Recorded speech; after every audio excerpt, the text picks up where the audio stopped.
Noticias del mundo, actualidad y tendencias, política y enfrentamiento, periodismo y controversia. Bienvenido a tu canal Mundo al Día. Y Donald Trump de alguna manera vuelve a colocar a Venezuela, aunque creo que nunca la ha dejado de tener en mente desde que comenzó su segundo mandato en el epicentro de la política internacional, ¿no? Sus recientes declaraciones en el programa 60 Minutes, donde dijo que Nicolás Maduro tiene los días contados, llegan en un momento en que Estados Unidos reposiciona su presencia militar en el Caribe. Veíamos el día de hoy más temprano la noticia que el portaaviones USS Gerald Ford está cruzando en este momento el estrecho de Gibraltar rumbo al Caribe, mientras se filtran planes de intervención contra los cárteles en México. El Pentágono ajusta su estrategia antinarcóticos en el Pacífico y muchas cosas más, pero hoy queremos conversar con nuestra compañera Gabriela Peroso para entender qué significa Washington, cómo afecta a América Latina, por supuesto. Gaby, bienvenida. Hola Laura, ¿cómo estás? Un placer. Bueno, siguen entonces avanzando en esta política que hay personas que podían decir, no, es una operación psicológica, Mm. Estados Unidos no va a pasar más de lo que podría ser el discurso y la movilización de algunos barcos. Estamos viendo que hasta están mejorando las carreteras en Puerto Rico, alrededor de las bases militares, radares entonces también en otras de las islas del Caribe. Este portaaviones, el más moderno, la tacita de oro de Estados Unidos, se acerca al Caribe y cómo se están haciendo estas operaciones en el Caribe y en el Pacífico. Yo me atrevería a pensar que esto va a ser una carrera de largo aliento por parte de Estados Unidos, que efectivamente sí tiene que ver con el narcotráfico en toda la región, porque se han filtrado entonces, como tú dices, algunas informaciones que dan cuenta de la posibilidad de que Estados Unidos pueda mandar a funcionarios americanos a México. En ese caso en particular tendría que haber algún tipo de autorización por parte del gobierno mexicano, Uh-huh. pero la presidenta Claudia Sheinbaum lo tiene muy, muy difícil en este momento, sobre todo porque sigue entonces con un polvorín, hay muchas manifestaciones en contra de ella, está el tema de la corrupción, el tema de la violencia desbordado, en donde incluso asesinan a funcionarios públicos, algo que siempre ha ocurrido, pero nuevamente está en el tapete de México. Y Estados Unidos no estaría hablando de una intervención y Uh-huh. violar la soberanía de México, nada más alejado de eso, sino que podría entonces operar, hacer operaciones especiales dedicadas a carteles específicos del narcotráfico que no pueden ser combatidos lamentablemente por el gobierno de México, aun y cuando lo quisiera. Si es así, forma parte de esta misma estrategia y de alguna manera hay quienes dicen, bueno, no, se están dispersando las fuerzas. Estados Unidos puede operar en México y en Venezuela de manera conjunta y forman parte entonces de lo que es una política de Estado, ya no simplemente una acción contra Venezuela para hacer un cambio de régimen. En el caso de Venezuela, las declaraciones de él son muy claras. Adicional, Contundentes. siempre sí, dejan la puerta abierta. O sea, no solamente dice sí, Nicolás Maduro tiene los días contados, sino que adicionalmente, bueno, dudo de que nos vayamos a guerra con Venezuela, pero no lo descarta de plano. Lo mismo hace el secretario de guerra. Es decir, aquí hay una decisión tomada, lo que pasa es que ellos no lo llaman guerra contra Venezuela ni cambio de régimen, porque ellos están actuando contra un cartel del narcotráfico o una organización terrorista.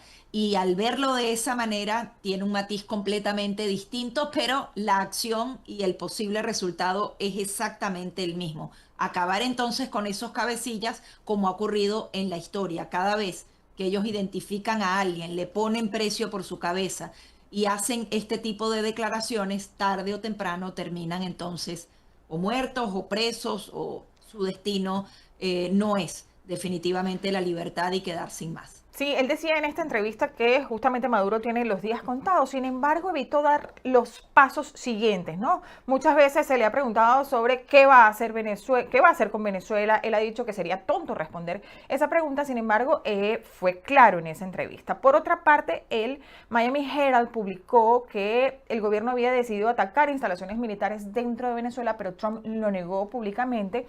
Sin embargo, históricamente, Gaby, cuando Washington niega estas operaciones es porque ya están en curso. eso, ¿no? Y lo hemos visto incluso. Hay varios casos en los que Estados Unidos anunció que no buscaba ciertas acciones militares o no deseaba escalar en el conflicto y luego realizó ataques o intervenciones. Por ejemplo, en el 2017 el gobierno de Trump incluso también lanzó un ataque con misiles contra una base aérea en Siria. ¿Qué tan cercano está un escenario de acción directa? Porque sí, siempre vemos como el presidente Trump dice sí, dice no, evidentemente no va a revelar qué es lo que va a hacer ni se lo va a decir a nadie, ¿no? Es decir, dentro de su propio gabinete, pero realmente sí puede haber una operación directa contra Venezuela. Yo creo que sí. Cuando el río suena, piedras trae, decimos nosotros en Venezuela. Él no puede revelar su estrategia y no puede quedarse entonces al desnudo. No sabemos incluso de dónde salen estas informaciones y cuáles Sí. son las fuentes que tienen estos periodistas, porque incluso yo en algunos casos me atrevería a pensar que es la propia administración del presidente Donald Trump que lanza este tipo de informaciones. En este caso en particular, hablan del Nuevo Herald, también otros medios americanos sacaron la misma información, cambiaba era que el Nuevo Herald decía que la decisión estaba tomada, pero otra vez hay que agarrarlo con pinza. Tanto el presidente Donald Trump como el secretario de Estado Marco Rubio, que mandó un mensaje particular al Nuevo Herald, decían, no descartaban las operaciones de tierra, sino que hablaban más bien de que si la decisión estaba tomada o no. Ellos no lo pueden revelar e incluso me voy aún más al presente. El presidente Donald Trump, escribiéndole al Wall Street Journal, que también reportó esto mismo sobre Venezuela, en el caso de Irán, que acaba de ocurrir hace 3, 4 meses, si no me falla la memoria, Sí. decía, el Wall Street Journal no tiene idea de lo que pienso. Y 24 horas después, cuando se le había vencido el término que le habían puesto a Irán, bombardearon entonces sus instalaciones nucleares. Es decir, por estas declaraciones no podemos medir lo que va a pasar o no. Y adicionalmente, por ejemplo, veíamos un artículo de opinión muy bien elaborado, muy corto, muy conciso, también del Wall Street Journal, que rescato y quería comentar, porque hablaban de que uno de los puntos que podría realmente poner frágil a Nicolás Maduro es ir contra su contrainteligencia militar o todo el aparataje de espionaje en contra de los militares que no permiten entonces que algunos de ellos que quieren una transición democrática en el país puedan accionar. En ese artículo entonces se habla de cómo de manera abierta el régimen de Nicolás Maduro asesinó a un capitán de las Fuerzas Armadas bolivarianas para dejar claro que el que se atreva o es torturado o es asesinado o pasa el resto de su vida en prisión. Si tú atacaras esa contrainteligencia militar, si tú atacaras a Diosdado Cabello y a su equipo, estarías entrando en un juego completamente distinto que le quita el piso que sostiene entonces a este régimen, que es, por un lado, el terror y este tipo de narrativas, y en segundo lugar, el tema del espionaje. Ella apunta entonces a que hay algunos militares que quisieran esa rebelión democrática para que haya una transición en Venezuela, pero que están atados de mano. Cuando lo ves así, tú podrías decir, bueno, sí, Estados Unidos puede hacer una acción de ese tipo, se le haría fácil y pondría entonces en indefensión absoluta al régimen de Nicolás Maduro, que ya no podría entonces estar vigilando cada uno de los pasos. Hay algunos leales, pero hay otros que están ahí obligatoriamente. Y cuando ves este tipo de estrategia, y habrán muchas más que ni siquiera nos imaginamos, tienes la convicción de que sí puede pasar algo y que sí puede ser efectivo.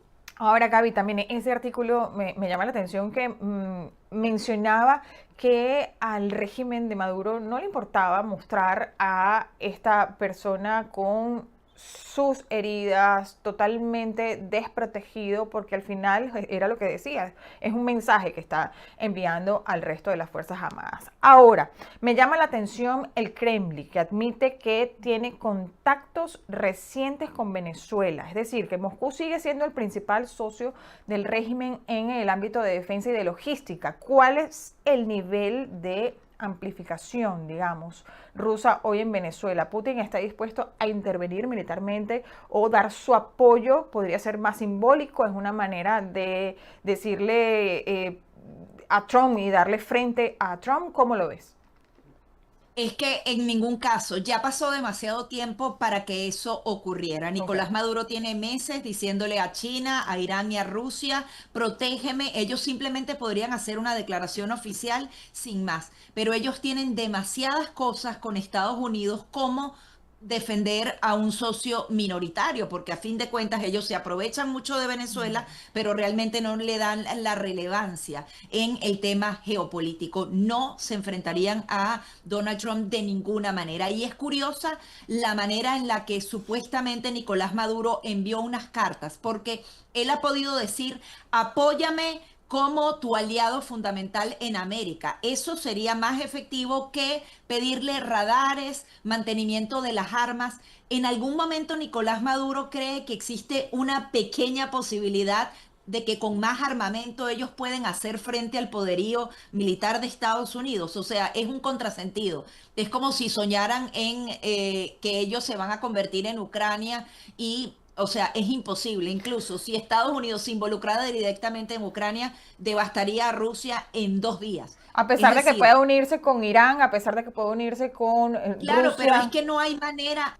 En primer lugar, Irán está desarticulado. Rusia no ha podido, o sea, Rusia en teoría en una semana iba a apoderarse completamente de Ucrania e iba a No ejecutar puedo. la invasión.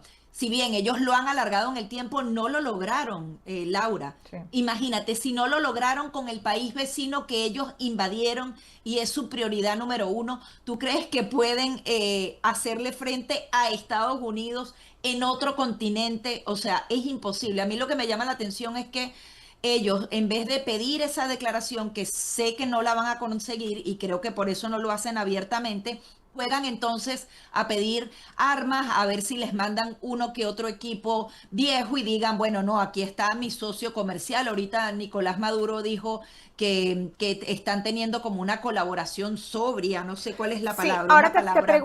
pregunto Claro. rápidamente para que no se me vaya la idea. ¿Tú los ves solos? Porque Cuba también ha dicho que no se va a meter. Latinoamérica Están apoya. absolutamente solos, Laura. Están solos. Hay quienes decían que esta operación militar tenía que hacerse más cerca de las elecciones de medio término como para tener alguna ganancia política. Pero dicen que se hizo en este instante porque Rusia está hablando con Estados Unidos sobre el tema de Ucrania y porque China y Estados Unidos están en pleno desarrollo Ujú. de su alianza comercial. Cuando tú los tienes ocupados con algo mucho más grande y mucho más valioso para estas naciones, no tienen tiempo, ni energía, ni voluntad política para apoyar entonces a un socio menor. Están solos por ese lado y por el otro lado, Europa, que normalmente los derechos humanos, o sea, podrían estar diciendo cualquier cosa de la operación del Caribe. Hemos visto que cada vez que les preguntan dicen, no vamos a hablar de hipotéticos, vamos a ver qué sucede. Hay un consenso mundial que dicen que en definitiva tienen que salir de Nicolás Maduro. Eso es Sí, una realidad. Incluso para Rusia sería un alivio que Venezuela recobre su libertad porque saldría del mercado negro.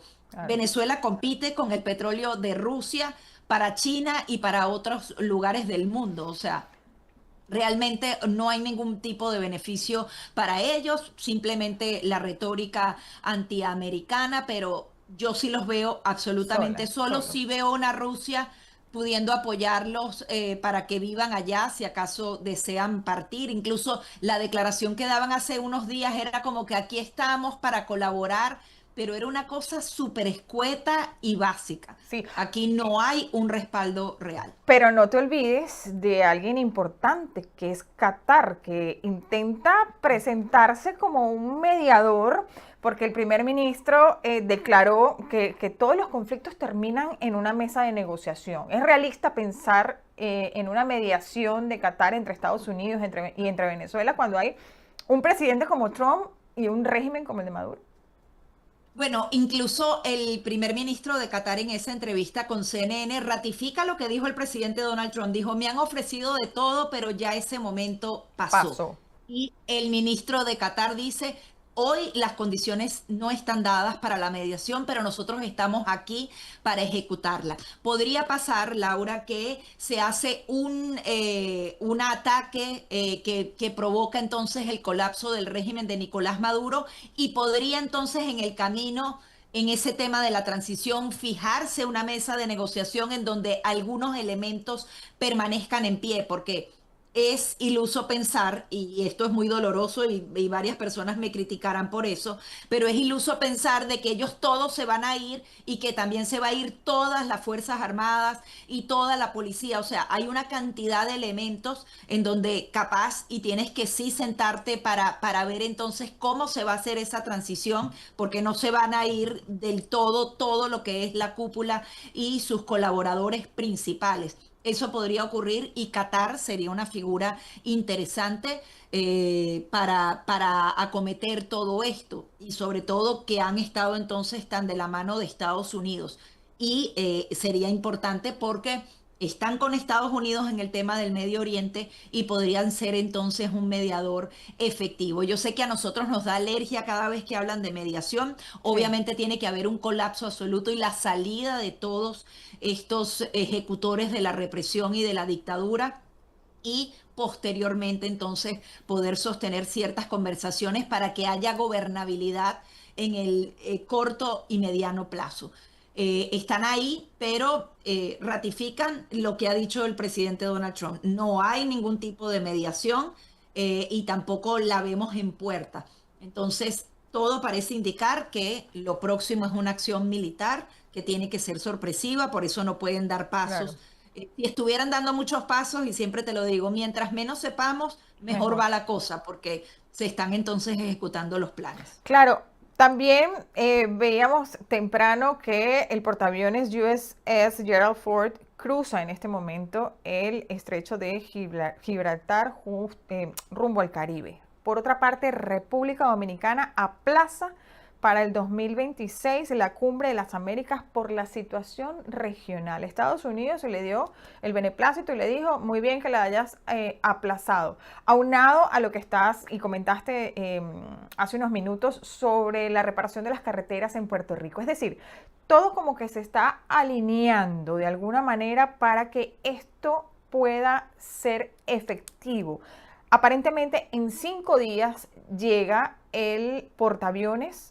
¿Hay alguna visión o algo que puedas pensar tú que en 5 días pueda suceder algo efectivamente?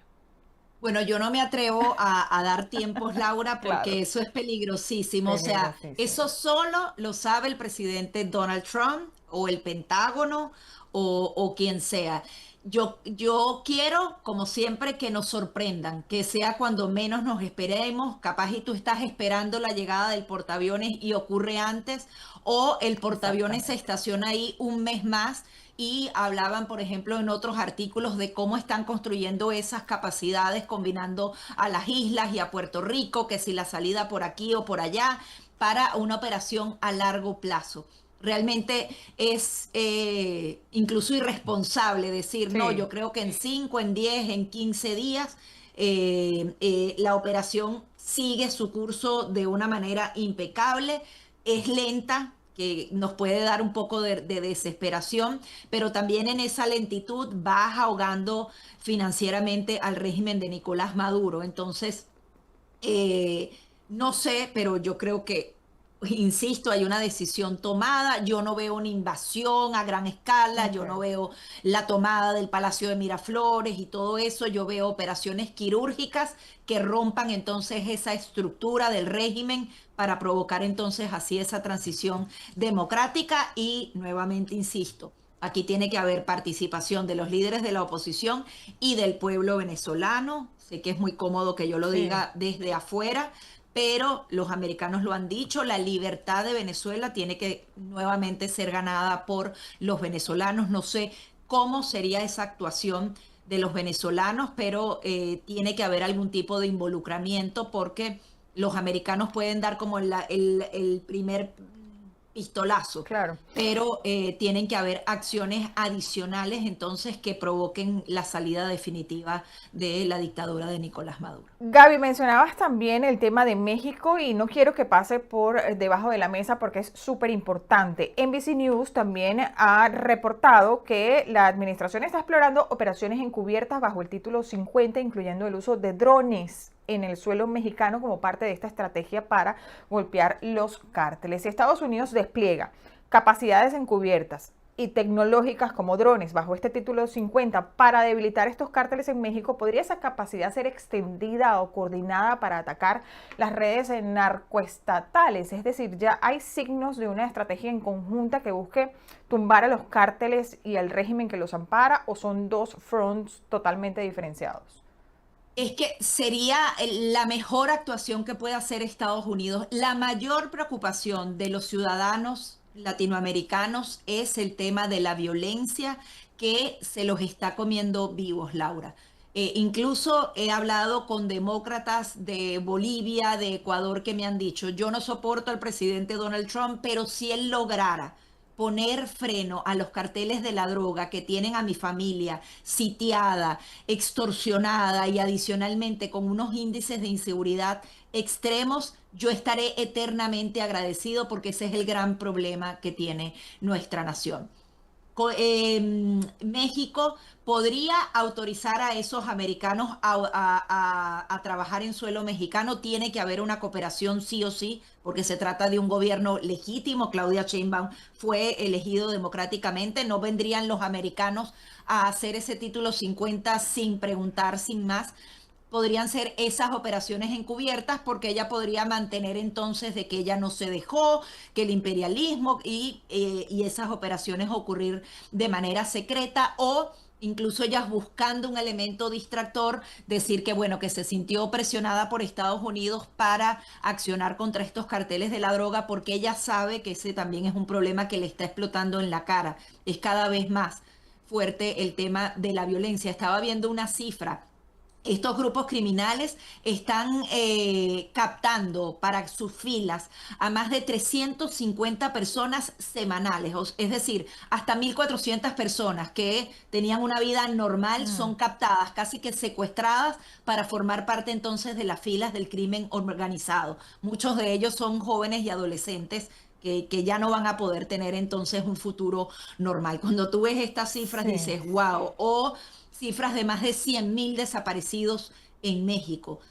Deberían estar agradecidos de que Estados Unidos quiera actuar porque no es que Estados Unidos se va a apoderar del gobierno, simplemente va a accionar contra estos grupos. El tema aquí es lo que tú dices, como es un narcoestado, que ellos no lo quieren admitir, hasta dónde van a llegar, porque de alguna manera entonces ahí ya se tocan los intereses criminales, pero también los intereses políticos. Pero Estados Unidos es la única fuerza que puede realmente arrinconar a los grupos criminales y sobre todo a los políticos que se han alimentado de todo este dinero oscuro. Y podría entonces hacer un cambio fundamental. Si esto es un operativo que se desarrolla dentro de los próximos 5 años, imagínate la limpieza que podrían hacer a estos grupos criminales. Yo creo que otras naciones podrían estar muy abiertas a que Estados Unidos pueda actuar como ocurrió en Colombia. En Colombia, el Plan Colombia era efectivamente eso, policías, investigadores, especialistas en inteligencia, desmantelando a todos estos grupos y dieron entonces con la caída de Pablo Escobar y de tantas otras organizaciones. México quiso hacer abrazos y no balazos y destronó a Colombia como el principal ejecutor del tema del narcotráfico en la región. Eso tiene que paralizarse porque está creciendo sin ningún tipo de límites. No, y veíamos en México a la presidenta Claudia Sheinbaum diciendo que la propuesta de guerra contra el narco no era viable. O sea, Claro, ella no quiere eso. Ella ahora, no quiere eso porque claro, forma parte de la estructura. claro, ¿qué te parece ahora la lectura de que aparezca unos venezolanos vinculados a un sumergible de Sí, narcotráfico, también. esta vez En en Portugal, ¿no? Portugal? En En Portugal. Portugal. 4 ciudadanos venezolanos identificados estaban entonces en esta incautación de drogas. Esto de alguna manera ratifica lo que ha venido diciendo Estados Unidos y que no han podido probar lo Es contrario. que no se Cada vez que ayudan. alguien sale a defenderlo, dicen, no, Venezuela no tiene nada que ver con el narcotráfico, es con ellos. ¿Dónde están los familiares de los inocentes del submarino y de las 14 lanchas más? No existen porque saben que son personas que estaban traficando con drogas, porque si no, cuando haya apenas un error, Laura, esto va a ser un escándalo mundial, como ocurrió con el hombre que mandaron a El Salvador, y era el gran escándalo porque no lo tenían que mandar para allá, incluso no siendo ciudadano estadounidense.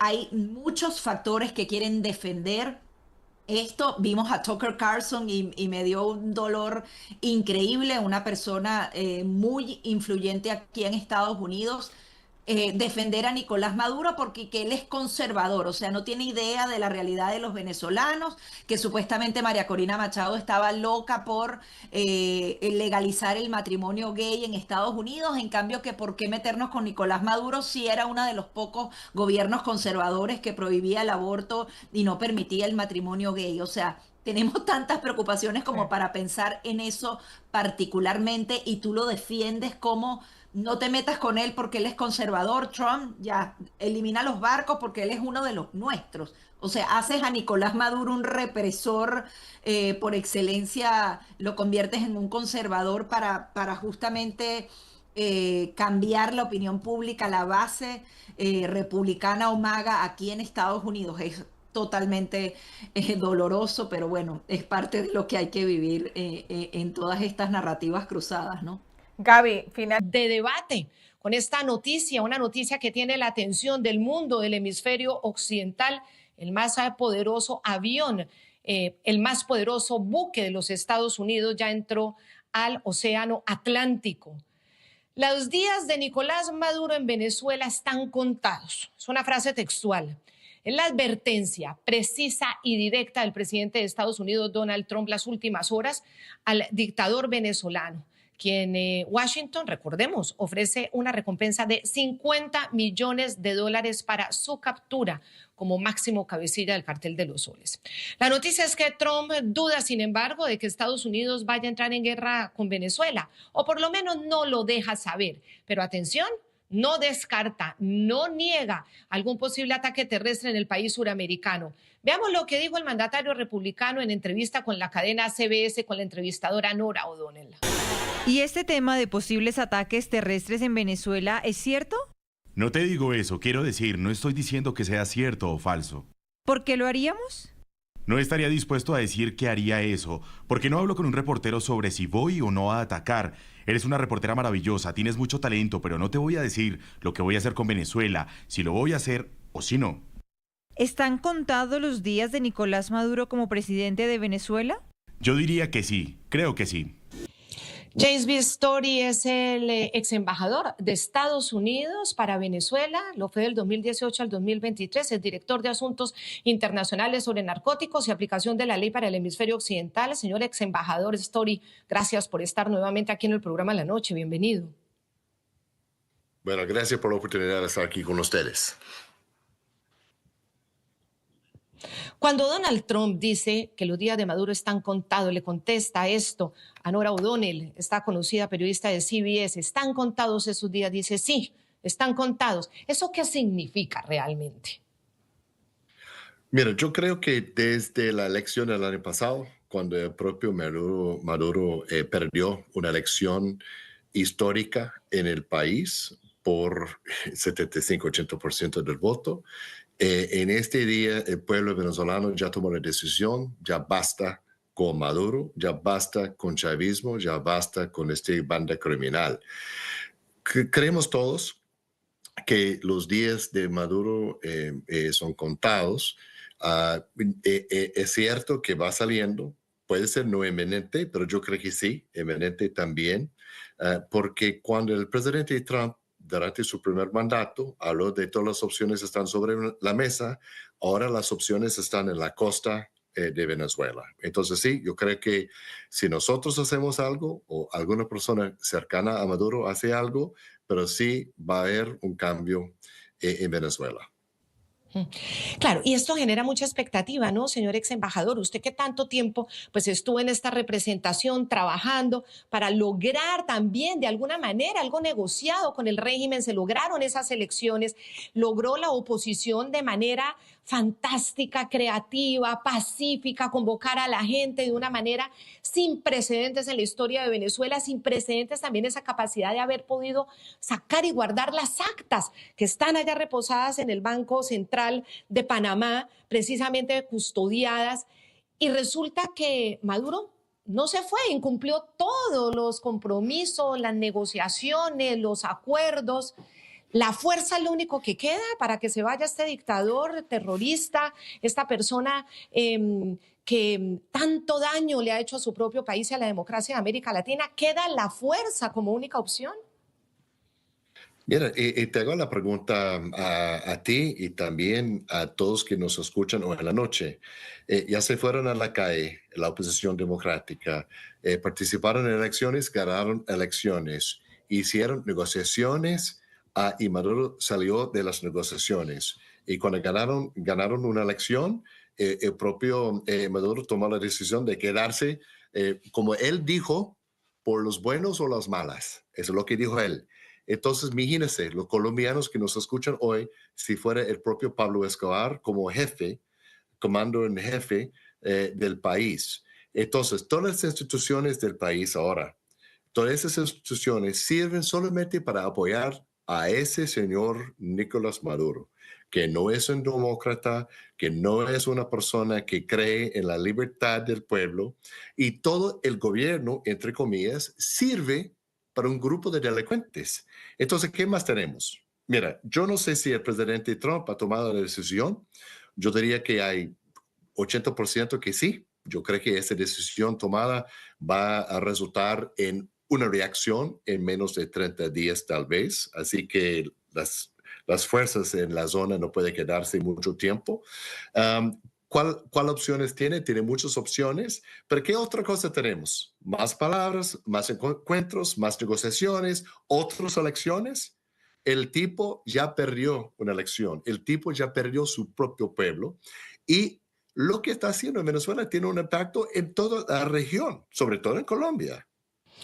Y Colombia es el otro punto clave de esta noticia, pero antes, ex embajador Story, permítame hablar entonces de esos aliados que posiblemente le queden a Maduro, aunque también las noticias muestran que quizá lo estén dejando solo, porque en medio de esta presión militar de Estados Unidos, como usted lo dice muy bien, en el Caribe, el régimen tiránico saca a relucir lo que considera el respaldo de su aliado principal ruso, Vladimir Putin.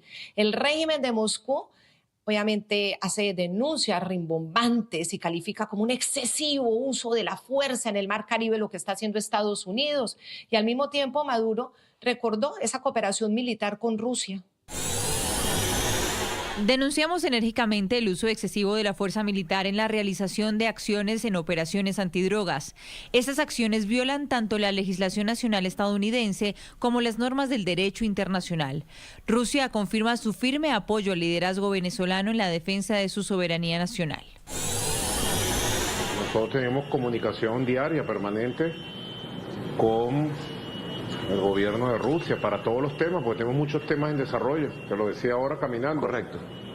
Ahora ha sido muy fuerte la noticia esta semana, jueves, viernes, sábado, domingo, lunes, de la cooperación militar, pero que es natural, pues tenemos 25 años de cooperación militar y ha sido una cantidad tremenda de cadetes y oficiales que se han formado en Rusia, una cantidad grandísima de oficiales rusos que siempre han venido a Venezuela, vienen a Venezuela. Tenemos una cooperación tranquila, serena y muy provechosa. Y eso va a continuar. Sí, embajador Story, hablemos de esa acusación que hace Rusia. Rusia dice que hay un uso excesivo de la fuerza en el Mar Caribe. ¿Cómo interpretar esto cuando Rusia tiene invadido un país? Ya llevamos una guerra de más de 2 años de invasión, de 3 años de invasión en Ucrania, que sigue apoderándose de esos territorios o queriendo apoderarse de esos territorios, no cede y ahora le parece que es un uso excesivo de la fuerza en el Mar Caribe cuando bombardea ciudades con civiles, llenas de civiles, hospitales, niños, mujeres, ancianos, secuestra niños y se los llevan a Rusia y los adoctrinan en el pensamiento antiucraniano. Ahora, ¿les parece uso excesivo de la fuerza? ¿Cómo interpreta usted esto? Mire, yo no sé si existe un país que tiene fe en lo que dice Vladimir Putin de Rusia. Yo creo que no deberíamos prestar atención a las palabras de un delincuente de guerra, digamos, un criminal de guerra. Es bastante obvio lo que ha pasado en Ucrania, y una guerra sucia, como usted acaba de mencionar, donde están matando hasta civiles y también tiene como rehenes niños, ancianos y personas solo para tomar territorio porque él no cree que existe el país Ucrania. ¿Por qué vamos a prestar atención a un señor que habla sobre acciones en el Mar Caribe o en el Mar Pacífico o en el Mar Antártica o en cualquier otro lugar del mundo o de otro planeta? No deberíamos prestar atención a ese señor. Pero mira, para mí lo importante es si Rusia está dispuesto a apoyar a Maduro en un conflicto con los Estados Unidos, y la respuesta es no. Ellos tienen todo que se puede manejar en Ucrania en este momento, y obviamente lo que fue Venezuela para Rusia fue una fuerza de economía, una guerra, digamos, económica contra los Estados Unidos. Utilizan Venezuela como plataforma para atacar las democracias en la región, para también espalhar información antidemocrática en toda la región. Entonces, para ellos, mandar un buque de guerra, un avión de guerra, es para que nosotros tengamos que prestar atención en Venezuela. ¿Apoyan a Venezuela? Sí. ¿Van a apoyar durante un conflicto? Lo dudo mucho. Ahora bien, los cubanos, esta es otra vaina, como dicen los venezolanos. Y mientras tanto en pantalla seguimos viendo el avance del Gerald Ford por el Atlántico rumbo hacia el Caribe, tal como lo anunciaron las autoridades de los Estados Unidos, para llegar a completar esta flota de 8 buques destructores, anfibios, submarinos, el más poderoso portaaviones de los Estados Unidos, o uno de los más poderosos, acercándose ahí al Mar Caribe, a seguir aumentando la presión en contra del régimen de Maduro, del cartel de los soles, del resto de carteles y de las organizaciones. Ojo, esto no es solamente Maduro, son las organizaciones criminales y narcoterroristas. Pero aquí va otro salvavidas que quiero hablar con usted, ex embajador James B. Story, y es punto clave de esta noticia. El salvavidas que el presidente de Brasil, Luis Ignacio Lula da Silva, pretende lanzarle a Nicolás Maduro, ofreciéndole ahora a Estados Unidos y a Maduro ser interlocutor entre la administración de Donald Trump y este régimen tiránico de Nicolás Maduro. Ahora sale Brasil, Lula da Silva, a pedir diálogo, a pedir negociación. Escuchen ustedes. No quiero que esto termine en una invasión terrestre. Se lo dije al presidente Trump y se lo repito a ustedes. Los problemas políticos no se resuelven con armas, se resuelven mediante el diálogo. Si hay falta de diálogo, me he puesto a disposición para ayudar en todo lo que Brasil pueda, ya que estamos muy interesados en ayudar. No deseamos ni queremos conflictos en Sudamérica. No deseamos conflictos en Sudamérica, dice Luis Ignacio Lula da Silva, que se quedó exigiéndole las actas de las elecciones del 28 de julio de hace ya más de un año a Nicolás Maduro y nunca se las entregó. Y volvemos a insistir, aquí hubo un acuerdo. El presidente Joe Biden hizo un acuerdo con Maduro. Vinieron las elecciones tras ese acuerdo de Barbados, a pesar de que no cumplieron incluso los acuerdos de que todos los candidatos pudieran estar de la oposición, los que querían correr, como María Corina Machado, y no se fue. ¿Por qué cree usted ahora que Luis Ignacio Lula da Silva otra vez lanzando esos salvavidas al tirano? Mire, con todo respeto para el presidente Lula, lo que él dijo es que los problemas políticos no se resuelven en conflicto. Este no es un problema político.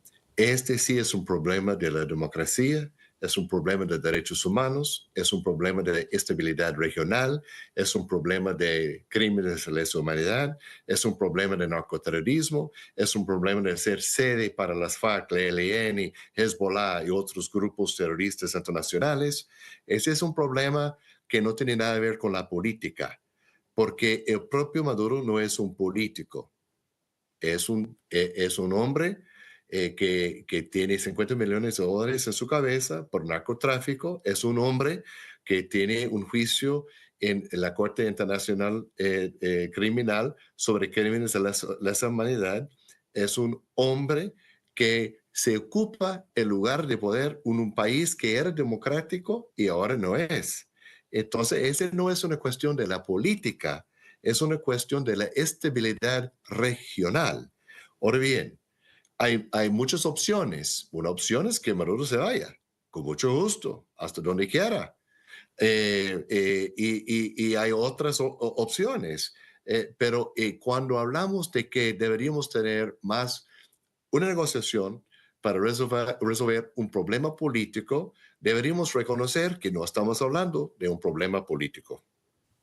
Claro, no, y el tema también viene a colación y son todas las declaraciones de quienes hicieron parte del círculo cercano de Chávez, del chavismo, incluso de Maduro, como el ex jefe de inteligencia, el Pollo Carvajal, que está diciendo ante tribunales, ante jueces, que, bueno, hubo durante muchos años una serie de pagos permanentes a campañas de todos estos cercanos, o por lo menos que tienen afinidad, todos estos políticos regionales, presidentes y expresidentes con afinidad a Nicolás Maduro, al régimen chavista. ¿Será miedo, ex embajador James Story, de todo lo que se pueda saber en caso de que Maduro acepte algún acuerdo, irse, contar la verdad, o incluso que lo apresen y ya en esa circunstancia decida hundirlos a todos? ¿Habrá miedo por parte de estas personas que han sido señaladas y uno de ellos es Lula da Silva? Mira, yo creo que Maduro y su régimen criminal, sobre todo Diosdado Cabello y otros, hay que tomar una decisión. Y con la fuerza que tenemos en la región podemos hacer varias acciones para que hagan esa acción. Por ejemplo, podemos hacer algo muy específico contra Diosdado Cabello y luego obligar a Maduro, Cilia, Delcy, Jorge y otros a salir del país para ir donde quieran, no sé, tal vez a Qatar, a otro país. Esa es una opción que existe para ellos. Pero mira, yo quiero regresar un poco a ese tema de lo que hicieron en la región, así que tocó un poco de ese tema. Por ejemplo, fue el propio Durán, si no me engano su nombre, que fue encontrado con $800,000 para la campaña de Cristina Kirchner en Argentina.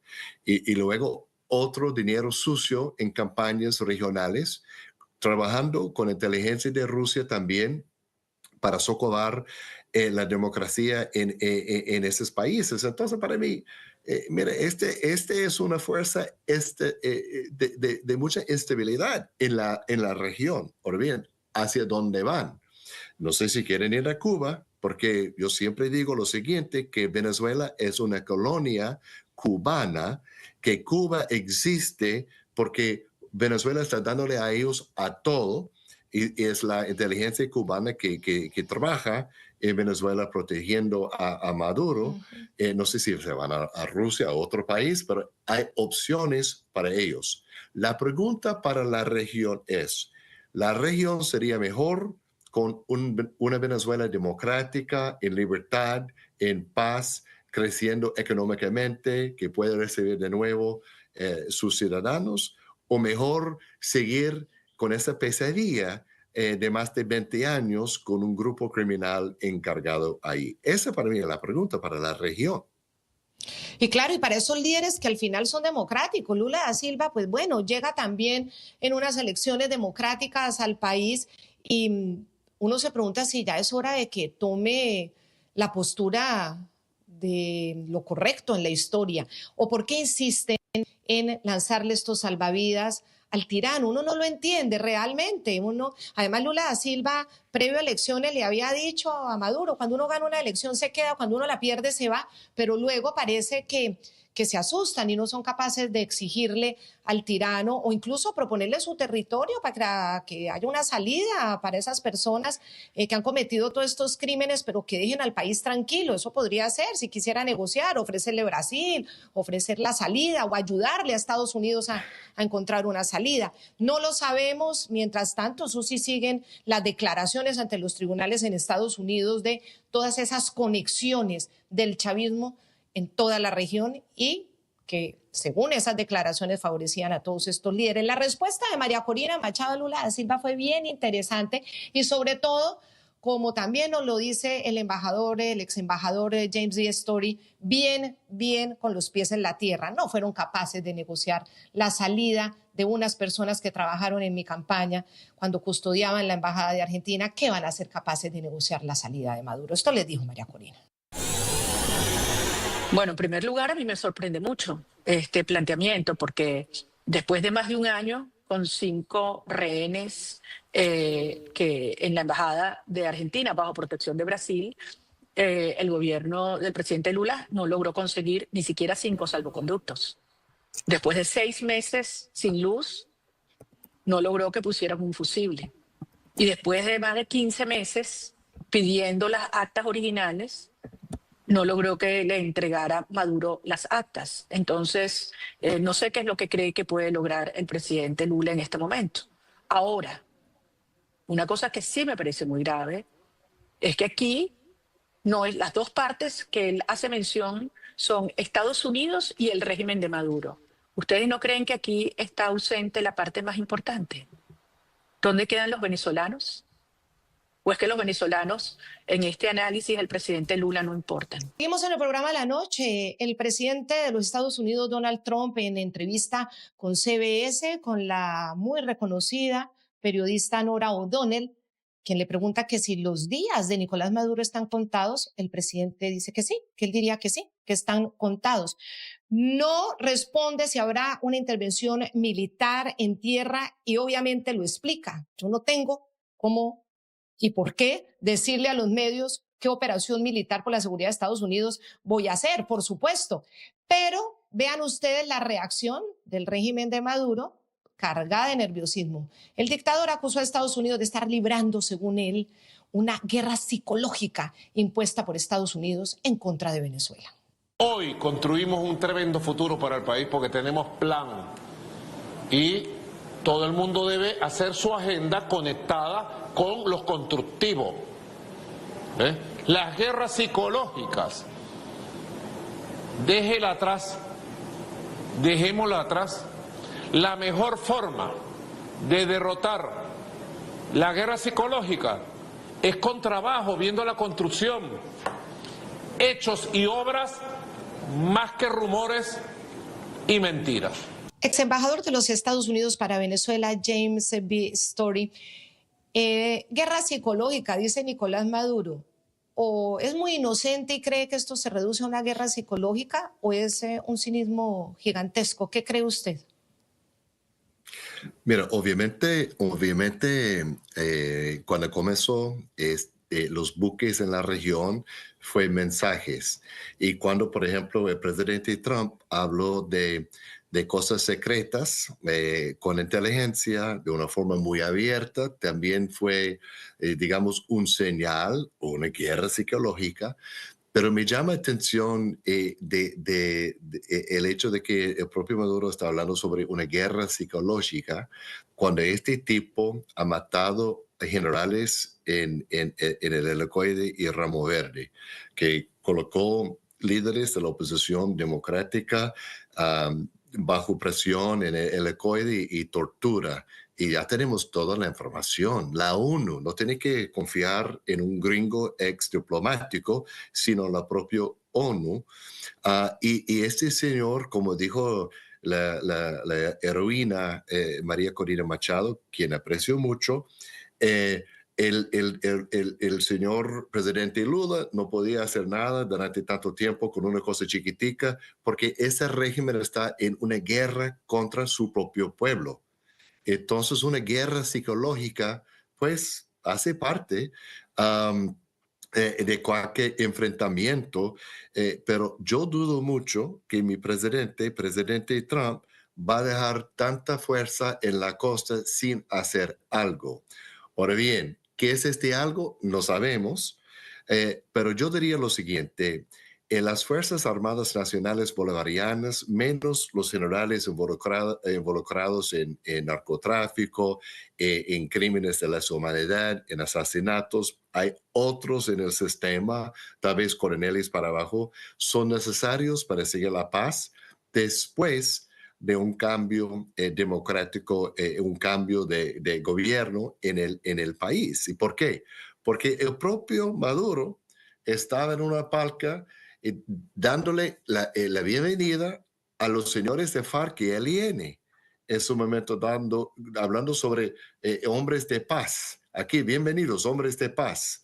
Él siempre ha tenido este vínculo con esos grupos irregulares, terroristas, internacionales.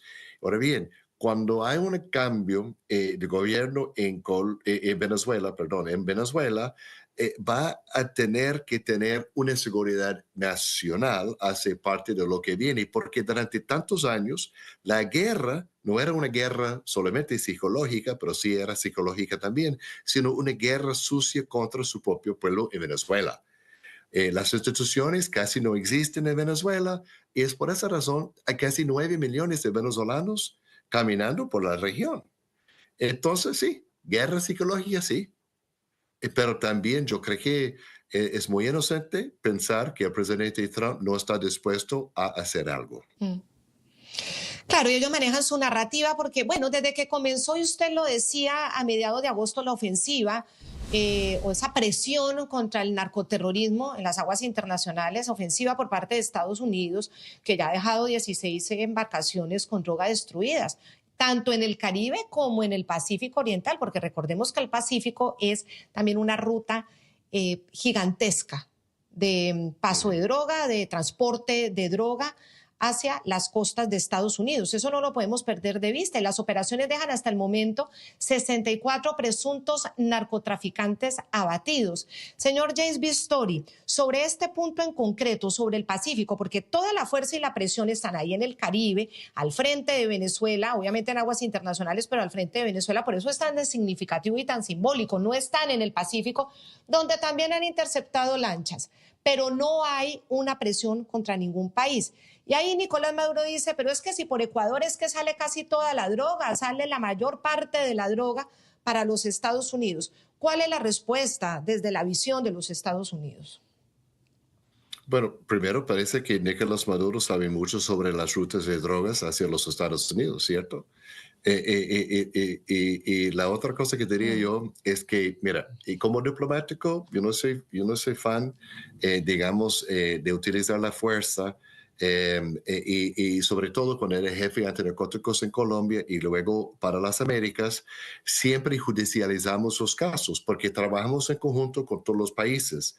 Porque a mí me importa la droga que sale en una lancha rápida, pero también me importa la persona quien está comprando un apartamento en Brickell, en Miami, una persona que está comprando terrenos en Río Negro, cerca a Medellín. Me importa cómo atacamos unas organizaciones internacionales criminales que no respeten las líneas entre países, ¿verdad? Esos son grupos que pueden cambiar de un momento para otro.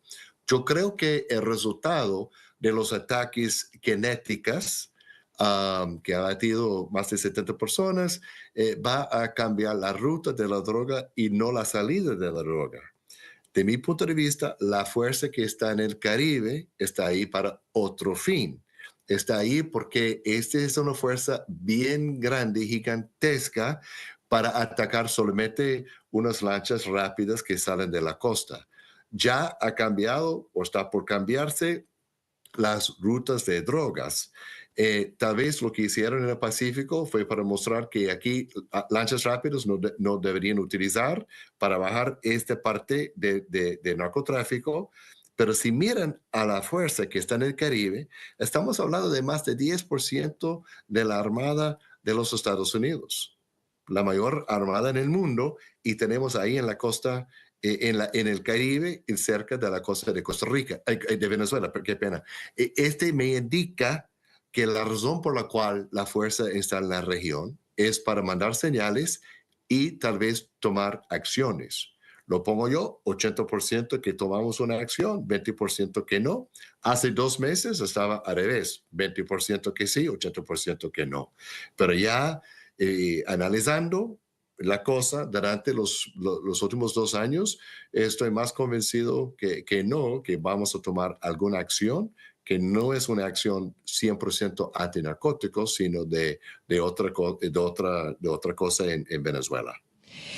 Y atención porque la sentencia del ex jefe de inteligencia, el chavista Hugo El Pollo Carvajal, va a ser aplazada para enero de 2026 y esto pasa por solicitud del gobierno de los Estados Unidos, tras objeciones de la defensa que exigían una audiencia fáctica de varios días. El caso podría revelar más vínculos entre el chavismo y el narcotráfico internacional. Ojo, el mismo gobierno de los Estados Unidos parece que está interesado en que esto se amplíe y que el Pollo Carvajal pueda entregar más información en este momento. Y sobre todo de todos esos aliados del narcotráfico en la región. A esto se suma, y sigamos hablando de quienes son afines al régimen tiránico, y obviamente Colombia no se escapa. El presidente Gustavo Petro ha defendido el Cartel de los Soles, dice que no existe. Cada vez que hay una declaración en contra del régimen tiránico y narcoterrorista considerado por Estados Unidos, sale en su defensa y fue incluido en la lista OFAC, o en la lista conocida coloquialmente como la lista Clinton, se quedó sin visa. El caso de Petro y cómo está enfilando Estados Unidos ahora a la figura Petro como otro representante del narcotráfico, como lo dijo Donald Trump, ¿qué significa también en este contexto, ex embajador Story? Mire, yo creo que el propio presidente Petro quería entrar en una lucha pública contra el presidente Trump, porque él cree que ayudaría a él y su movimiento político en las elecciones del año entrante en Colombia. Yo lo dudo, pero es por esa razón que el señor presidente Petro salió a la calle en Nueva York comenzando a hablar bastante paja y metiéndose en la política doméstica de los Estados Unidos. Después es obvio que el señor presidente Petro no ha tomado la iniciativa antinarcóticos y por esa razón fue descualificada el país este año. Por ejemplo, cuando era yo jefe de antinarcóticos en Colombia, había 50,000 hectáreas de cultivos. Hoy día estamos hablando de más de 220,000 hectáreas. No tiene que tomar mi palabra, sino la palabra de la ONU, de UNODC. Son ellos que tomaron todas las imágenes en el país y saben exactamente cuánto hoja de coca existía. Ahora bien, no ha hecho un trabajo para enfrentar los grupos terroristas de narcotráfico de una forma, digamos, eficaz o con mucha gana. En su momento dado. Mira, yo creo, yo no quiero entrar en quién dijo qué primero y todo. Lo que es importante es la relación o las relaciones entre Colombia y los Estados Unidos. Colombia es un país sumamente importante para los Estados Unidos. Nosotros llegamos con el Plan Colombia para ayudar al gobierno de Colombia en su peor momento. Yo trabajaba en Colombia, en este Plan Colombia, y los resultados de las instituciones apoyadas durante décadas en Colombia se puede ver en otros países, como en Panamá, en Guatemala, etcétera, porque Colombia ha exportado su expertise a otros países. Colombia es importante, siempre ha sido importante y siempre será importante. Y tenemos que buscar una salida de una briga por Twitter, por X, cuando cada quien está hablando contra el otro. Y más una vez, yo creo que la tesis del señor presidente Petro es que de alguna forma ayudaría a él y su movimiento político el año entrante. No es de extrañar, y lo recordamos aquí en el programa La Noche, que frente a la sanción de Estados Unidos contra Gustavo Petro, el jefe del régimen tiránico de Venezuela, el jefe del cartel de los soles, salió en defensa del mandatario colombiano.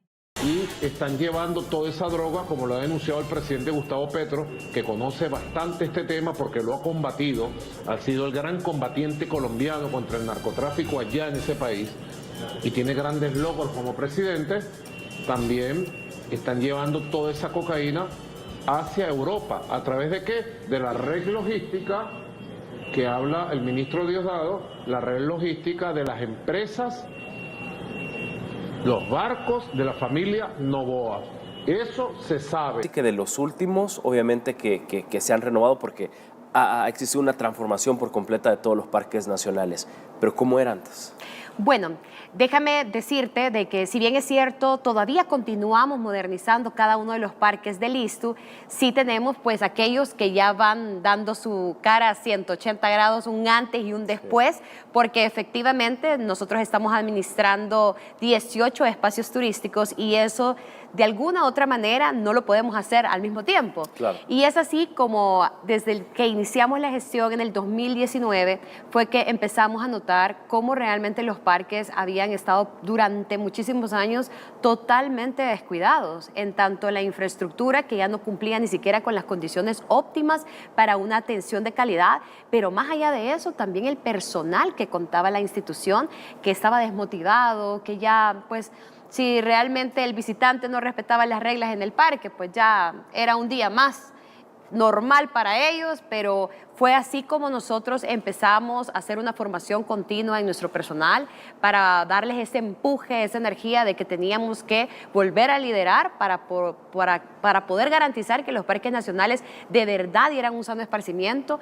Recuerdo que los primeros cambios que nosotros hicimos en el 2019 fue justamente el quitar las bebidas alcohólicas y con eso sí marcamos realmente un cambio 180 grados, porque efectivamente ya no estábamos con la preocupación de los fines de semana, que niños perdidos, que familias que no se retiraban porque estaban todavía ingiriendo bebidas alcohólicas, o luego los pleitos intrafamiliares y ya pues toda la incomodidad de los demás visitantes viendo ese tipo, y peor aún cuando habían ahogado, ¿verdad? Claro. Por ese descuido o la intoxicación. Entonces, eso fue uno de los primeros cambios que hicimos para poder generar de verdad una apuesta para el sano esparcimiento.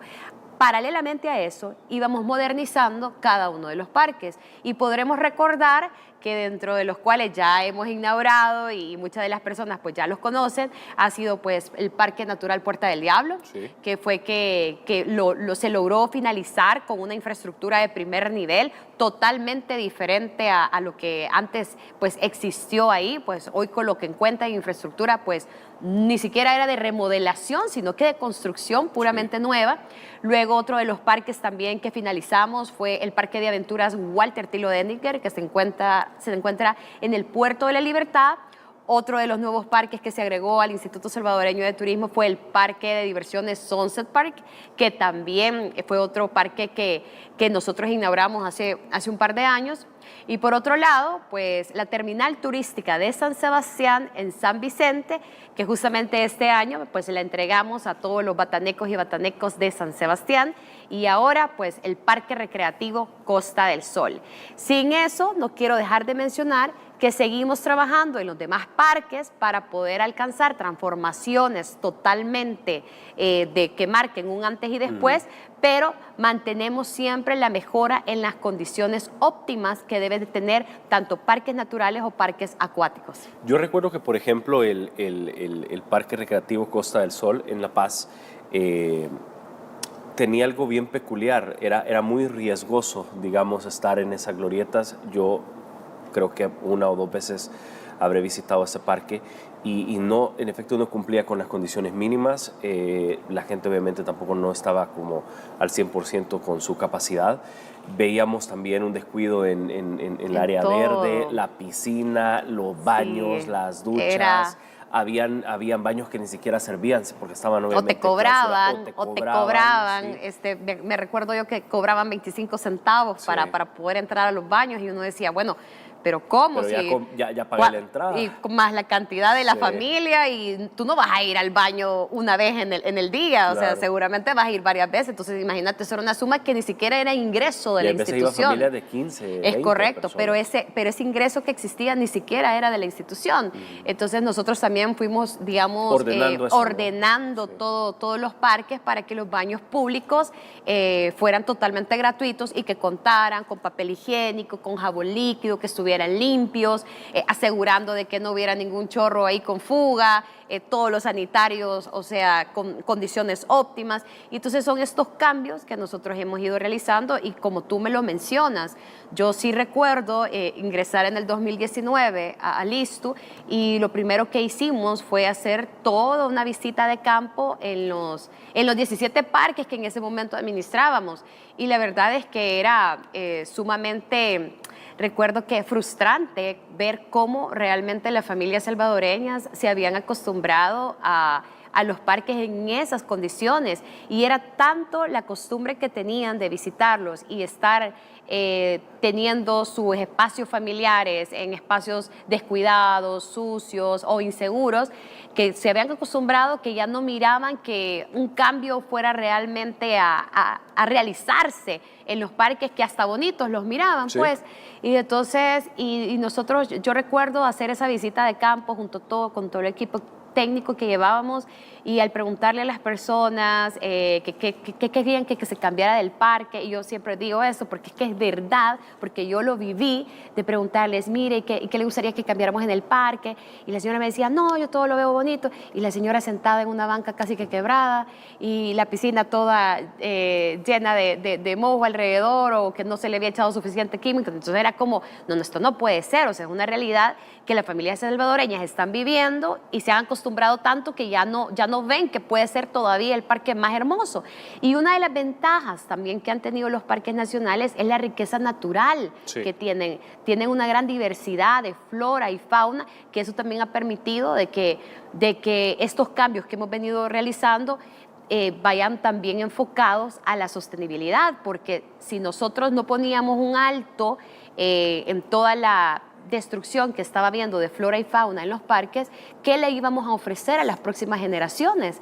Entonces, hemos venido trabajando también en temas de sostenibilidad, en esos cambios que son de raíz en los parques nacionales, y eso ha permitido ahora la confianza en que muchos salvadoreños han sentido el cambio de la nueva administración del Instituto Salvadoreño de Turismo, y sobre todo que también nuestro personal forma parte también en esa sintonía de seguir cuidando sus parques. Yo siempre le digo a los colaboradores del ISTU, es que ustedes tienen dos casas, su casa de donde están con su familia y la segunda casa, que es la institución. Claro. Entonces, por ende, somos los primeros en solicitarles a los visitantes y que nos sumemos a cuidarlos. Y así es como hemos venido realmente trabajando. Hablemos de este nuevo parque recreativo Costa del Sol. Entiendo yo, es una inversión de 8 millones Así es. de dólares. Hablemos cómo está actualmente, qué los salvadoreños pueden encontrar. Sí, bueno, mira.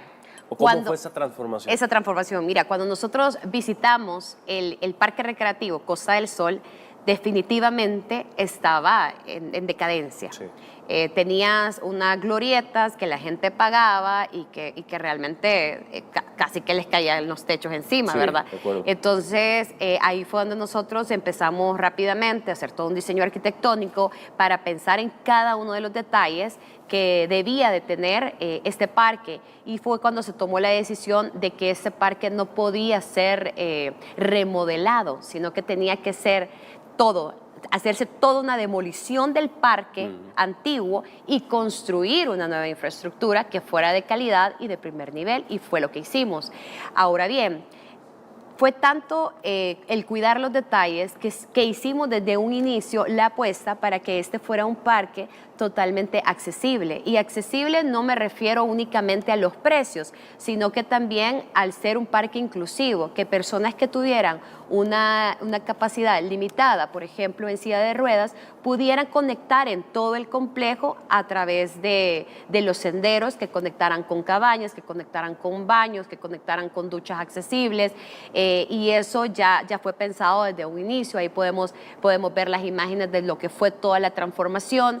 Adicionalmente a eso, la apuesta... O sea, se agarró desde cero. Es decir, no, o sea, demolimos el parque todo antiguo completo y construimos uno nuevo. Y podemos observar ahí cómo fue todo el tiempo que iba avanzando. También el diseño que fuera amigable con el medio ambiente, que realmente sintieras que estabas en playa. Y lo otro también es que pensamos en la primera infancia de contar con una sala de lactancia, por supuesto en el área de juegos infantiles. Cada una de las áreas pues tiene sus 2 piscinas, tenemos 2 piscinas para niños, 2 piscinas para adultos, pero aquí también algo importante es que si las personas no saben nadar, lo bueno es que las piscinas no son profundas, tienen una altura hasta de 1,50 y entonces eso también te permite estar tranquilo. Ojo, eso no significa que no tengamos seguridad acuática, la tenemos tanto en el área de piscinas como también en el área de playa. Contamos con guardavidas de protección civil y los propios guardavidas que tenemos desde la institución. Adicionalmente a eso, tenemos una enfermería que por cualquier incidente que se dé, que a veces los niños andan corriendo y se caen o se raspan, entonces tenemos una enfermera que está ahí durante toda la semana en los diferentes horarios y así pues puede dar, digamos, la atención inmediata a cualquier usuario que la necesite, sea niño o adulto. Y ya luego, por otro lado, también otro de los cambios que nosotros agregamos es que el parque antiguo no tenía alojamiento, simplemente eran como glorietas para pasar el día, correcto. En esta ocasión, nosotros ya contamos con alojamiento. Tenemos 17 cabañas que pueden quedarse entre 2 hasta 3 personas y tenemos la distribución con vista a la playa y otras con vista a la piscina, ¿verdad? Dependiendo la ubicación.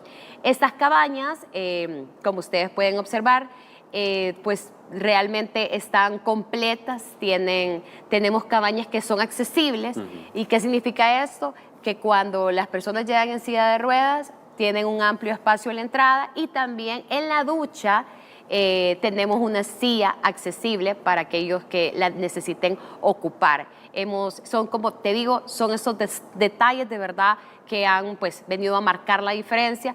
Ahí vemos en pantalla cómo es la iluminación de noche, los horarios, también las normativas generales en las diferentes áreas para que las personas puedan tomar sus precauciones en acatar, digamos, todas las recomendaciones. Ahí vemos una de las habitaciones. Aire acondicionado y todo. Todo. Los horarios se han extendido, abrimos desde las 8 de la mañana hasta las 8 de la noche. Contamos con 11 locales de comida. Aquí otro dato importante que mencionar es que comerciantes que antes vendían en las afueras del Parque Recreativo Costa del Sol han sido tomados en cuenta para ahora contar con espacios dignos, para tener agua, para tener luz y para tener un espacio de calidad en el que puedan ofrecer sus servicios. También mencionarles que la planilla del 100% del Parque Recreativo Costa del Sol es del Departamento de La Paz y eso pues también es para impulsar la economía local. Hemos generado solo en este proyecto más de 100 empleos entre directos e indirectos y todo lo que se va a seguir sumando, por supuesto, ya con esta demanda que vamos a tener ya de fin de año, que ya estamos, desde ya estamos listos, ¿verdad? Así es, así que la verdad es que hemos tenido muy buenos comentarios de las familias salvadoreñas que ya nos visitaron este fin de semana. Nosotros hacemos la invitación para que nos sigan siguiendo en nuestras redes sociales para poderse enterar de los horarios, del número de reservaciones, así como también de las diferentes actividades que no únicamente llevamos en Costa del Sol, sino que en otros parques. Estos tenemos ambos lados, tanto del lado de la playa como el lado de la piscina, que es como están divididos, ¿verdad? Y ya luego, en el otro costado del parque, tenemos las cabañas de alojamiento. Esas cabañas de alojamiento también, dependiendo de la ubicación, tenemos cabañas que tienen vista a la playa y cabañas que tienen vista a la piscina. Entonces, las cabañas que tienen vista a la piscina tienen un costo de lunes a jueves de $50 la noche y los fines de semana un costo de $60 la noche. Y ya luego las que están con vista a la playa, el costo es de lunes a jueves $75 y ya luego de viernes a domingo es de $85 la noche. Esto también implica, esto incluye la entrada al parque. Tiene un check-in de las 3 de la tarde y un check-out para el día siguiente hasta el mediodía. Ya de ahí las personas deciden si quedarse o no dentro del parque. Y es así como también a través de nuestras redes sociales pues estamos dando, digamos, toda la información. Hay bastantes preguntas frecuentes que ustedes pueden encontrar ahí con sus respuestas. No quiero perder la oportunidad de poderles brindar el número de teléfono donde ustedes pueden hacer la reserva de las cabañas, que es el siguiente: 7519-3648. Ese es el número al que usted puede estar llamando para hacer su reserva de cabañas en el Parque Recreativo Costa del Sol. Lo vamos a repetir, es el 7519-3648. Vamos a repetirlo nuevamente porque de pronto muchos salvadoreños ahí, hijo, trae el lapicero, trae la libreta que vamos a anotar. Vamos a anotar y vamos a dar el número quizás detenidamente, Presidenta, para que los salvadoreños anoten o de pronto agarren su teléfono en este momento y puedan guardarlo en su agenda de teléfono y puedan hacer las consultas. Correcto, es el 7519-3648.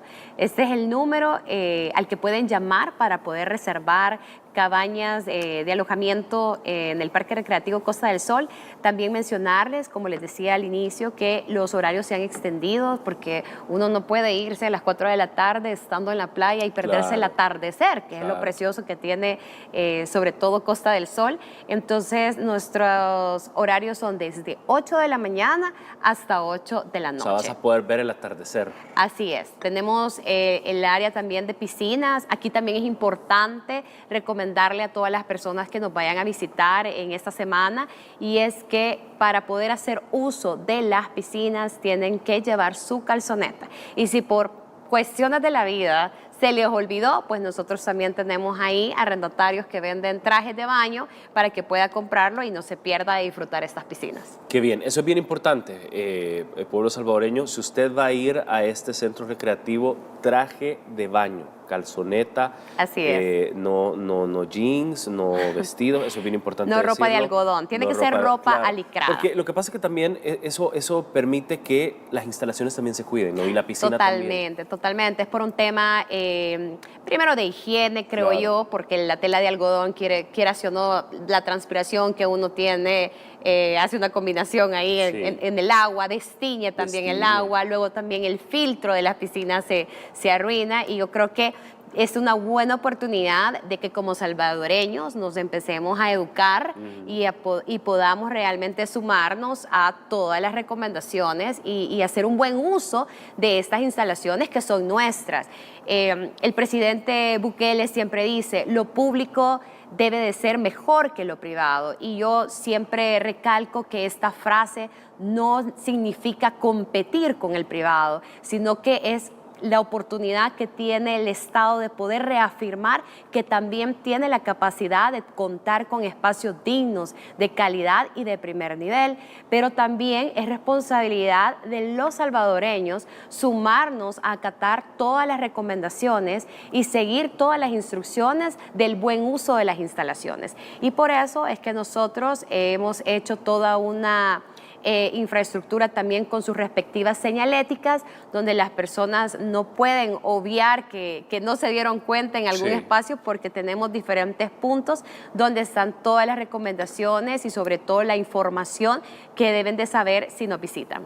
Ahora bien, si hay excursiones, instituciones, grupos, digamos, mayoritarios que dicen, bueno, el barrio, los vecinos dicen entre varias familias, vamos a conocer, y se arma un grupo bastante grande, ¿Es a través del número de WhatsApp o ya tiene que ser algo más coordinado o ordenado? Sí, tenemos un correo electrónico que se llama solicitudesparques@istu.gov.sb, donde nos pueden enviar la nota o nos pueden mandar un correo sin necesidad de adjuntar una nota, pero sí darnos un contacto de dónde nos van a visitar y la cantidad de personas que llegarán. Luego, uno de nuestros equipos va a comunicarse con ustedes para poderle confirmar la visita y que usted no tenga ningún inconveniente cuando llegue a visitar el parque.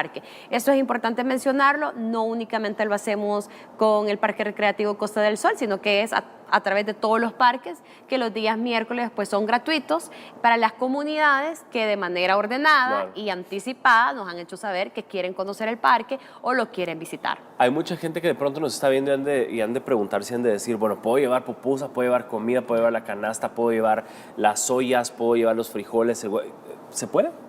No se puede llevar alimentos que tengan que tener una preparación dentro del parque. Es decir, no voy a llevar mis gallinas y voy a ir a hacer la sopa de gallina al parque. Ahí, como digamos que eran prácticas que antes se hacían y ya luego pues la tierra del parque quedaba un poco afectada. Lo que sí permitimos es aquellos alimentos que digamos que ya vienen preparados, como por ejemplo de pronto quieren llevar sus sándwiches y quieren preparar sus pancitos, entonces no tenemos ningún inconveniente con eso, pero comida que tengan que ir a cocinar o a preparar, eso sí no está permitido.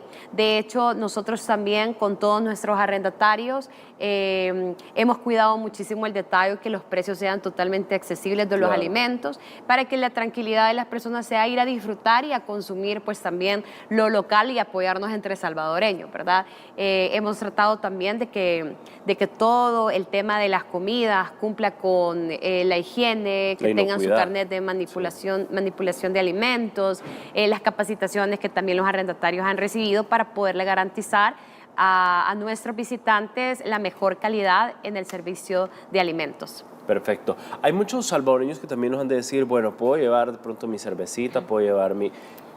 Pregunto porque probablemente hay algunos... Son preguntas frecuentes, frecuentes. Sí, por ahí las tienen. Sí, no, la verdad es que, como lo mencionaba al inicio, uno de los cambios que nosotros hicimos en el 2019 fue justamente el eliminar el ingreso, consumo y venta de bebidas alcohólicas. Y esto se hizo por la razón de recuperar la misión que tenía el ISTU, de generar espacios de sano esparcimiento. Y la verdad es que hemos tenido un antes y un después, porque efectivamente ya las personas pues se sienten tranquilas en que están en espacios seguros y que sus familias realmente no se van a ver con incomodidades por otras personas que pierden, digamos, el conocimiento o cambian, ¿verdad? Cuando ingieren alcohol. Entonces, no se permite. No se permiten las bebidas alcohólicas, ni el consumo, ni la venta, ni el ingreso. Y también, eso sí tengo que mencionarlo, porque yo sé que los salvadoreños muchas veces nos cuesta hacer caso a las recomendaciones y andan escondiendo ahí en la pachita del bebé el líquido, el trago. Entonces, sí decirles que si nosotros estamos haciendo como las supervisiones y en caso que nosotros notemos algo que no está en la línea, pues sí, nosotros estamos en nuestro derecho de admisión para poder retirar a la persona porque no está cumpliendo con unas de las reglas. Con las leyes internas de la institución. Así es. Muchas personas podrán decir que estamos siendo bastante estrictos, pero la verdad es que no. Estamos cuidando lo nuestro, estamos cuidando este patrimonio que son los parques nacionales, estamos educando, sensibilizando, concientizando, no estamos regañando al visitante, lo estamos haciendo parte de la responsabilidad, que sea un turismo responsable de cada uno de los salvadoreños que nos visitan. Totalmente. Ahora bien, con eso me quiero ir a la pausa, y con eso me despido de este tema, hay un sistema de videovigilancia inteligente también, ¿no? Hablemos de eso. Bueno, hemos colocado más de 25 cámaras en todo el Parque Recreativo Costa del Sol para poder tener identificado con tiempo real cómo se están moviendo, digamos, todas las zonas. Obviamente estos espacios, si bien es cierto, como tú lo mencionabas, por la cantidad de personas que se mueven, nosotros podemos tener un mayor control de que todo esté marchando en orden, ver el tema de colecturía, poder ver el tema de restaurantes, poder identificar alguna prevención que se pueda hacer.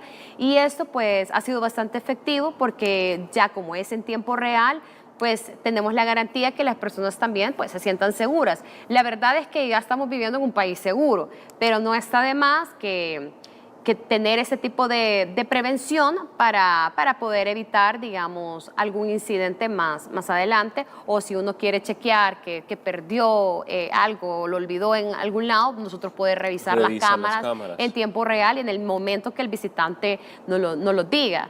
De hecho, nos pasó algo el fin de semana, había una visitante que había perdido los tenis, eran unos tenis, que ya no se recordaba dónde lo había dejado por todos los lados que había caminado, y entonces tuvimos que revisar las cámaras para ver el proceso, todo el circuito donde anduvo ella caminando, y nos dimos cuenta que justamente cuando decidió ingresar a la playa los había dejado ahí en un pilar del restaurante central. Entonces de verdad que ha sido bastante efectivo, y en el momento le resolvimos, y pues nadie había tomado sus tenis, ahí los encontré en un lugar, pero ya no se acordaba y tuvimos que revisar las cámaras. Entonces creo que esto es parte de la modernización que estamos teniendo. El sistema de boletería también ha sido otro tema. Yo sé que muchas personas ha sido todo nuevo, el tema de poder adquirir su play card, su tarjeta. Entonces, como estamos haciendo este registro para darte una play card que es única y tú puedas luego recargar y luego debitar en esa tarjeta, como funciona Sunset Park,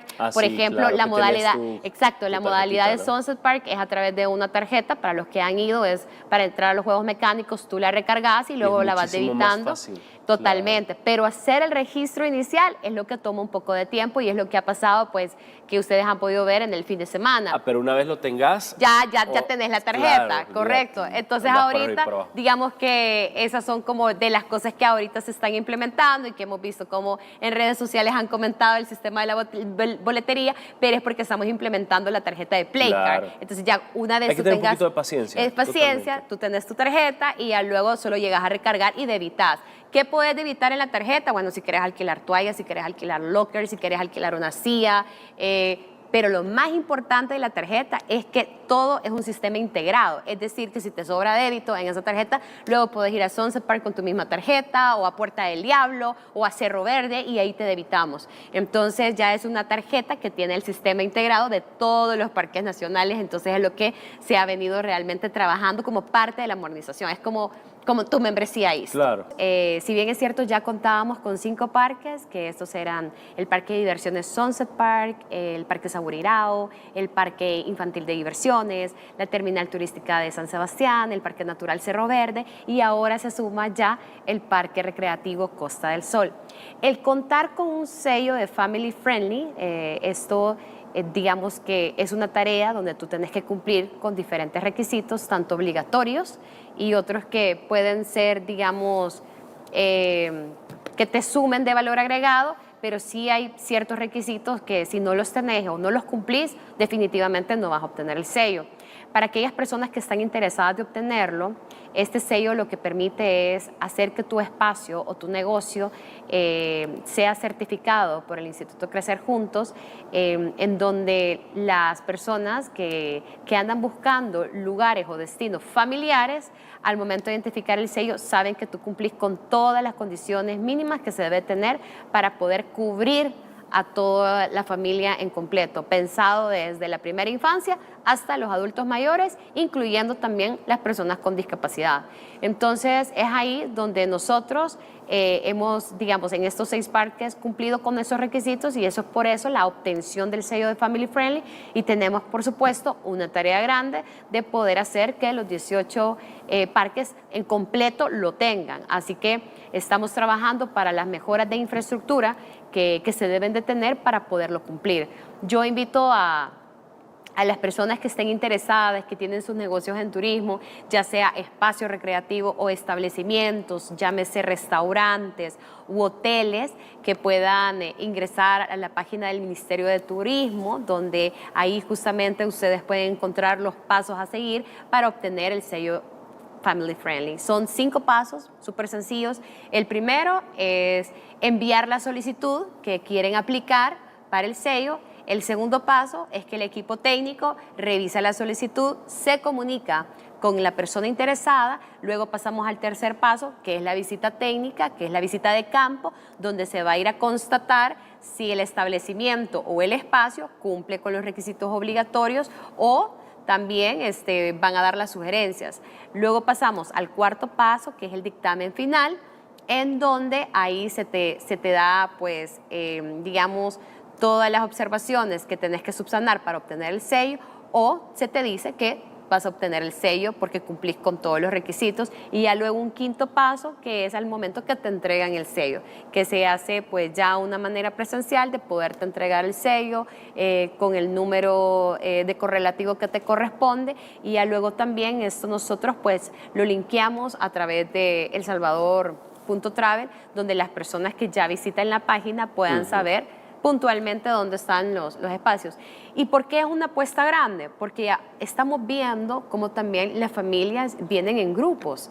O sea, no vienen únicamente jóvenes o adultos mayores, sino que quieren venir con sus nietos, con los abuelos y tanto los salvadoreños que nos movemos en distintas áreas y en distintos departamentos, así como también los visitantes internacionales que andan con toda la familia y quieren ubicar cuáles son estos destinos donde se puedan sentir cómodos todos e incluidos todos, ¿verdad? Para el tipo de producto a consumir. Entonces eso es, digamos, de la parte más importantes que lo que busca es promover estos lazos familiares, ¿verdad? Que no digamos nosotros en un núcleo familiar, mira, vamos a este destino, pero no llevemos a los niños porque ahí no hay área de juego de niños. Sí. O mira, vamos a este destino, pero no llevemos al abuelo porque es muy difícil el espacio para que él pueda caminar y estar tranquilo. O no hay algún área donde pueda estar sentado. Entonces, esto es lo que busca, digamos, la obtención de este sello. Poder garantizar a las familias espacios seguros, inclusivos, accesibles. Interesante. Quiero cambiar un poquito de tema, Presidenta. Hablemos de las cabañas del Cerro Verde. Después de la inauguración y la apertura ya oficial, ¿cómo han estado las cifras de visitantes? Sí, bueno, decirte que ya no tenemos cupos de viernes a domingo.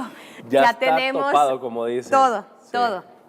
La verdad es que a los salvadoreños de verdad les ha encantado las cabañas del Parque Natural Cerro Verde. Agradecemos la confianza y bueno, los únicos cupos que quedan son entre semana, de lunes a jueves, algunos que pueden ustedes también reservar. La verdad es que es una experiencia linda porque aparte que el clima es totalmente agradable en el Parque Natural Cerro Verde, pues las cabañas son bastante completas, son cómodas, cuentan con calefacción porque sabemos que hay temperaturas bajas a la hora de la madrugada, entonces cada cabaña cuenta con calefacción, también en las duchas contamos con agua caliente, tenemos cabañas accesibles para las personas que también llegan en silla de rueda, pues tienen una cabaña donde las duchas son amplias y también pueden ingresar con su silla de rueda para tomar la ducha.